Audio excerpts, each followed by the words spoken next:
right now, February 2022, how we're using the Facebook lead ad generation campaign objective for a local business. Thanks everybody for joining. I'm going to try to do a lot more YouTube videos coming up in the future. I've been missing out on using this platform more and more. I have tons to share. I do a lot on Facebook and TikTok, but I don't do enough on YouTube, and I think I need to.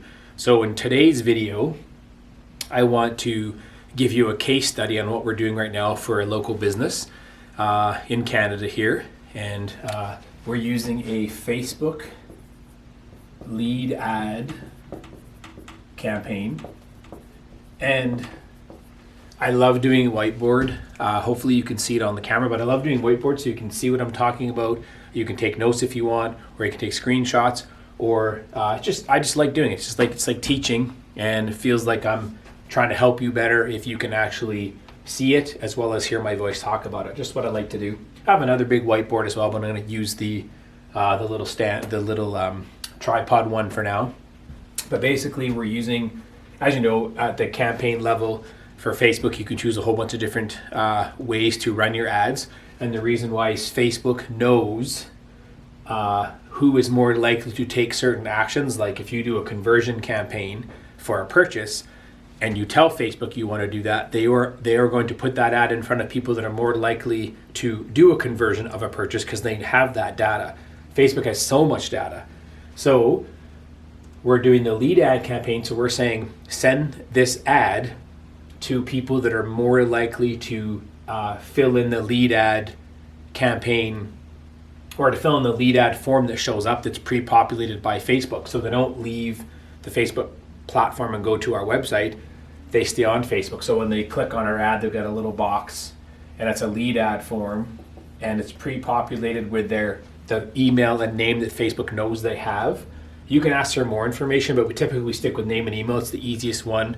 The more things you ask for, like phone number or country or address, they're less likely to fill it out or click submit because they just don't want that much information giving out. And we go to a landing page on your website, there's more likely to fill it out. So because Facebook fills it in, they might say, well, that's too much information, I don't want them to have it. And then it also means your cost might rise a little bit. So we just basically go for email and name. It's pre-populated. We have to have a privacy policy there for sure on the next screen. We just link to the one that's on the website for this client. And then we have to tell them that they're going to, once giving us their email, we'll send them the PDF that we're offering, and then we'll send them other emails down the road. So basically it's like an opt-in, right? And then any future emails we send out through bulk emailing, they'll get an unsubscribe link at the bottom. So what we're offering is a PDF of info. The client prepared this PDF. We put it onto their website. So the PDF sits over here on their website.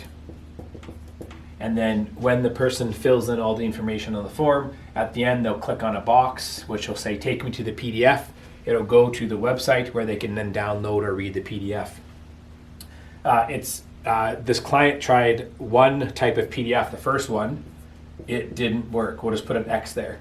I said, no, change it up. So the client changed it up and made it just a little better, a little more relevant, and now it's doing amazingly well. And this, they're asking for a name, email, and phone number. The reason why is they typically sell a service that's high ticket. So we want that phone number so we can call them. And basically all they do is when they get the lead through the Facebook Lead Center. I'll go through that in a second. And they call them and say, hey, we saw that you got the PDF, just want to make sure that you got it, and if you had a chance to read it, and if you have any questions, I'm here to help you. They weren't going for the sale, they're just going for help, so they offer help. So one thing some clients do is they actually send, once they get this one, they send them 5 more emails, maybe 2 more emails related to that particular topic. Takes them further down the path of choosing them as their service provider. In this case, we do a phone number. I don't think this client right now is putting them into we call that a sequence. I don't believe they're doing that. They're just simply getting the phone number, calling them, And of course, you'll get wrong phone numbers, but that's just part of it. But the key thing here, I just checked today, she's been running the ad for about 2 weeks. She's getting leads for 80, not dollars, cents. 80 cents per lead for a high ticket service that they offer. This doesn't the lead never guarantees you're going to get a sale, but when you can get leads for 80 cents, and this PDF topic is very related to the service they offer.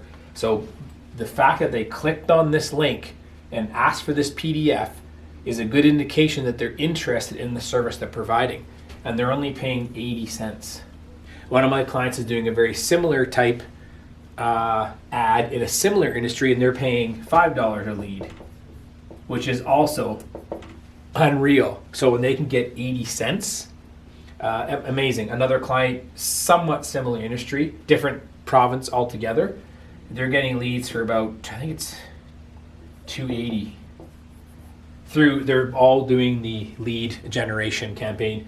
And you may have heard that Facebook lost some abilities in their advertising platform when the iPhone kind of restricts access to tracking pixels. So, which it has affected some, hasn't affected others. Facebook's figuring it all out. But what can't be changed or taken away from them is the fact that this lead form, because it shows up on Facebook, like it's an on Facebook thing, that's still part of their app. So they can still track within the app, and they still have a lot of data on people that fill this form in. So it's becoming very popular, and the costs are quite good. So we're going to focus a lot more on these kind of campaigns, or maybe even going to Messenger. Messenger's another one to do, because you're not taking the customer off the platform. You don't have to worry about changes in the pixel, changes in blocking by iPhone, or if Google decides to do it. So we're actually, those are great ones. So right now we're focusing on the lead ad, but the lead ads are working so well. And the place you get the leads from in Facebook, they kind of keep moving things around, but you'll get it under the instant forms, and you can get that through going to Business Suite or our lead center. And basically you can automate that when you get those emails. Like one of my campaigns, I have it automated, so hopefully you can see here, it goes from Facebook and gets pushed to my autoresponder, which is called Aweber, and is done through a service called Zapier. You don't need to do that though. This is only good if you are getting a lot of leads, which for that campaign I was, so that it's all automated. But most of my clients, they don't do it. They just basically go into the lead center, they pull the lead off, the lead's available for 90 days from Facebook, and after that you can't get it. So go get it right away. And then you put it into your own campaign system, like one uses MailChimp, one just does it manually. So just pull those leads out with your name and emails, or you can export it as a CSV, then import it into your program, whatever it is. And the key is they got to do this daily, some wait a week. And I said, if you're spending any kind of money to get a lead, you need to act on that lead quickly, because we all know we're all very busy. When someone clicks on an ad, by tomorrow they'll forget. So I've had people that click on an ad, and within hours they say, why are you sending me email? I don't know who you are. Well, you clicked on an ad, I got your email, I sent you a form. No, I didn't. You did. No problem, I'll take you off my list, no problem. It happens all the time. I've had people not long ago, about a month ago, they clicked on an ad and then they said, I don't want this. I said, okay, well, you clicked on the ad, so no worries, I'm not getting anything, but you clicked on the ad. No, I didn't. Well, they did, because they typed in the word. So a lot of people don't understand how it all works. So my point is, you got to act very quickly, because the ones that are interested in the thing you did, they still may forget, or they have to take their dog for a walk, or something happened in their life, they had to go back to work, they got called in for work for 2 days. So you got to quickly act on it. If you wait too long, they're going to forget, and they're further away from that process of thinking about the service that you may be offering. But the beauty is, let's say you can't get in touch with them by the phone because they're going from your email into your sequence of some kind, or just your regular newsletter. You can keep in touch with them that way, because email is still very effective if you're providing lots of value. And here's the key. Everything you do on social media and ads has to provide some kind of value. And if a store, for example, said, I want to discount my my trophies that I make, then you could say 50% off all trophies. That's value. It's a salesy type value, but it is value, 50% off. Or you offer a PDF or some kind of training. And for those of you that saw this trophy here, it's a racquetball trophy, but it was given to me as a ping pong trophy when I was probably 14 or 15 years old. I won a tournament in our local town.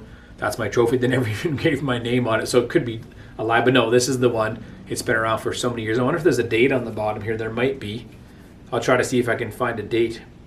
But this was in Quebec, and I won a ping pong tournament. Keep it, and I have a ping pong table right to my right here where I bring clients and we play ping pong. So to scare them off as a joke, I'll put the trophy on the table and say, how did this get here? Just to bug them. If you ever want to play ping pong, come into Saskatoon, we'll play some ping pong. So this is how we're setting up the lead ad campaign. We have a couple of different clients using it right now. It's very easy to set up. The first thing I suggest if you want to do something like this is come up with your value or your, I call it an offer, but I don't mean like for someone to go buy something. This is usually better to get a lead. So offer some kind of value related to your industry, like 5 tips on how to avoid flooding in your basement, 3 tips on how to prepare your lawn in the spring to sell your home for $10,000 more. Here's a coupon. We did that recently. Here's a coupon for a sale that we have. Any way you want to get a lead, the lead, if by creating the PDF, it's a great way to do it, or some kind of value offer, you create it first, and the rest is easy. The rest is just clicking a bunch of buttons to get it all set up. It's not that hard. You should, if you deliver PDF, you should deliver it from your website, because you can't make a downloadable link from the ad. It has to go to a page on your website, which would be the link for that PDF.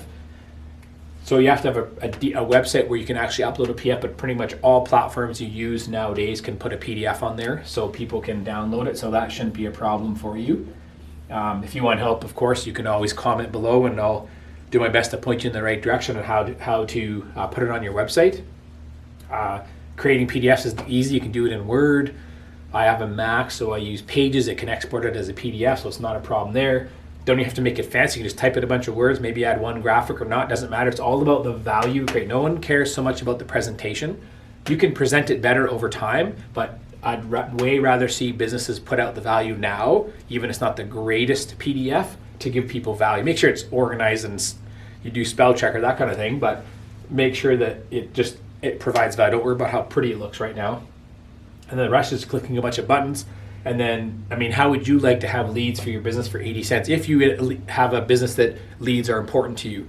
If you own a shop that sells gum, leads aren't really what you look for. You're probably looking for a sale, so we would do something a little differently. But you could offer a coupon, which is also actually a lead, right? And we find that when you deliver coupons through Messenger, the coupon delivery is as immediate. It's way more visible, because if you send an email, for example, it's not, people may miss the email, but Messenger, it happens right away. It pops up right there. You can also get emails from people from Messenger, because you can't send bulk messages anymore for Messenger. Maybe they'll bring it back someday, but right now you can't. So you want to get them into your email program as well, which you can do through Messenger. We use a third-party app called ManyChat to do this kind of thing. But think about what your offer is, and that's usually the most important thing. And I'm going to put a little note here. Well, that didn't clean very well. We'll wipe it here. The most important thing in anything you do in marketing and ads is always going to be your messaging. How are you clearly going to identify what your offer is, what your discount is, your PDF? This is where you have to spend all the work. It's not in how to click a bunch of buttons. You can pay someone to do that. You can pay me to do all that, but this is the most important part, is creating, which we can help you write that too, because that's really important. But this is where you have to spend most of your time, and people forget or don't realize, I don't know how to do Facebook ads. It's not about doing Facebook ads, because Facebook ads are so fine-tuned that they'll get you the objective. They'll meet the objective you want them to do. It's this part that's the most important. So create your message, create your offer, think about your discount.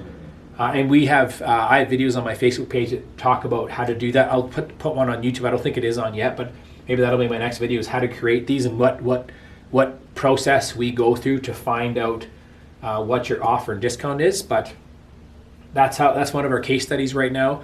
They've been running the ad for 2 weeks, I think, and they're running it for $5 a day, which is usually the minimum we want you to start at. So it's not a lot of money. It's $150 a month. And here's the key: is if it doesn't work, you shut it off. So the first ad was done at $2 a day, which was a mistake. Then when they got me involved, then we switched it to $5 a day. But she didn't lose a lot of money, like $20, $30, because it didn't work in 5 days, where the new one worked within a day. So you can always adjust and grow. And if you live and you're doing local ads, typically you don't have to go much further. You can sometimes scale to 10, but pretty quickly you hit the maximum amount of people in your area. Unless you live in New York where there's 8 million people, then for sure you can spend a little more money. But when, a lot of cities in Canada aren't that big, so you could get away with just doing $5 a day, or you make another one for $5 a day and another one and another one. We have some clients that do like video view ads, and they have like 2 or 3, which we'll do another video on that as well, on how to do video view ads. And they work super well, and they're not that expensive, but you can run 5 of them promoting things about your business. So thank you so much for watching this video. I'd love to see you subscribe. I've been on YouTube for a long time, but I'm really going to try to focus more on providing valuable content for all the viewers. So hit that subscribe button if you can. That'd be awesome. Like this, comment below if you have any questions about how it can relate to your business. And if you want help, just ask. I'll help you out in the comments, or we can get on a call or through Messenger. I'd love to help everybody out. Thanks so much for watching, and we'll stay tuned for my next video, when I think I'll talk about how we teach customers how to create, or what they should create, or they should offer, what is their messaging to make sure that the ad is the most successful. So we'll see you then.